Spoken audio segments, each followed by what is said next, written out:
안녕하십니까. 문학과 과학을 사랑하는 사람들 세상 사는 얘기입니다.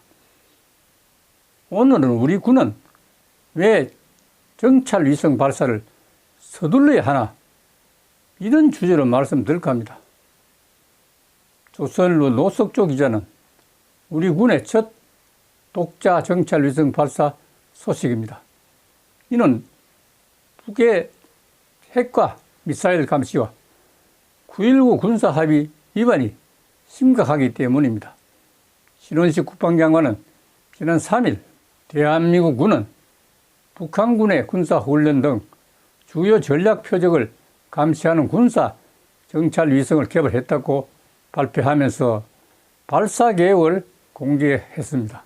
우리 군 정찰 위성을 쏘아 올릴 발사체는 일론 머스크 테슬라 최고 경영자가 설립한 스페이스X의 펠건 9이 될 것입니다. 이 스페이스X는 운반체이기 때문에 별 의미가 없습니다. 우리가 그런 운반 시설을 갖고 있지 않기 때문에 미국 가서 발사한다는 얘기입니다. 북한이 지난 5월과 8월 두 차례 모두 정찰 위성 발사에 실패하고 3차 시도를 앞둔 가운데 우리 군이 독자 위성 발사에 나선 것입니다.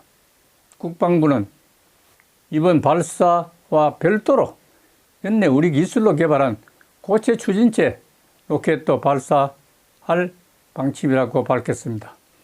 이번 군 정찰 위성 1호기 발사는 2018년 4.25 사업이 착수된 지 5년 만에 시도되는 것입니다. 4.25 사업은 방사청과 국방과학연구소가 주도하는 북한 미사일에 대응하기 위해 고성능 영상 레이더 탑재 위성 4기와 전자광학 적외선 탑재 위성 1기 등 정찰 위성 5기를 지구 궤도에 올려서 전력화하는 사업입니다. 4.25란 명칭은 4와 2호 등 장치의 영문명을 비슷한 발음의 아라비아 숫자 425로 표기한 것입니다. 이 가운데 2호 IR 탑재 위성이 오는 30일 발사됩니다. 4와 위성 4기는 내년 상반기부터 순차적으로 발사될 것으로 전망하고 있습니다. 이번 군 정찰 위성이 성공하면 북한을 감시하는 눈을 우리 군이 갖게 돼 킬체인 역량을 대폭 강화할 수가 있습니다.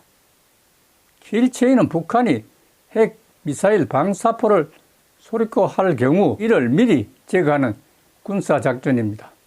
우리 군은 그간 위성 정보를 미국에 상당 부분 의존해 왔습니다.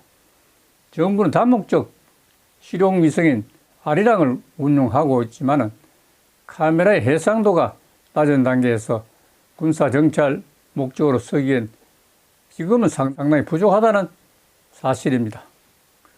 위성 5개가 모두 궤도에 올라서 4.25 사업이 완료되면 우리 군은 2시간 간격으로 북한 내 미사일 기지, 핵실험장 등 주요 시설 정보를 위성을 통해서 수집할 수가 있습니다. 군 관계자는 정찰 위성은 한국형 3축 체계인 킬체인과 한국형 미사일 방어 시스템, 대량 응징 보복 시스템의 핵심 전력이라고 했습니다. 이어 이번 발사는 연거푸 정찰 위성 발사에 실패한 북한과 현재 우리 군의 우수한 과학기술 역량을 보일 기회가 될 것이라고 밝혔습니다. 한편 신 장관은 오는 13일 서울에서 로이드 오스틴 미국 국방부 장관과 한미안보협의회를 열고 확장 억제, 실행력 강화 등에 대해서 논의할 한다고 밝혔습니다. 14일은 한국 유엔사 회원국 국방장관 회의가 개최됩니다. 신 장관 이와 관련 유엔사 역할을 강화하면 유엔사가 좋아지는 것이 아니라 한국이 좋아진다고 하면서 한미 연합사령부를 지원하는 유엔사가 한반도 안보에 도움이 된다고 했습니다. 신 장관은 유엔사 참여국을 늘려야 한다고 또 했습니다.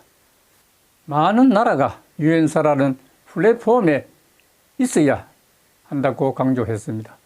북한은 핵 개발과 대륙간 탄도미사일 등 대량 살상 무기를 마음대로 개발하는데 우리 군만 자체 군사 훈련도 하기 어려울 정도로 9.19 때문에 우리 군만 자체 군사 훈련도 위축되고 심지어는 한미연합 훈련까지 터집 잡는 9.19 군사 합의도 즉각 파기해야 할 것이라는 사실을 강력히 촉구하면서 오늘 뉴스를 마치겠습니다. 감사합니다.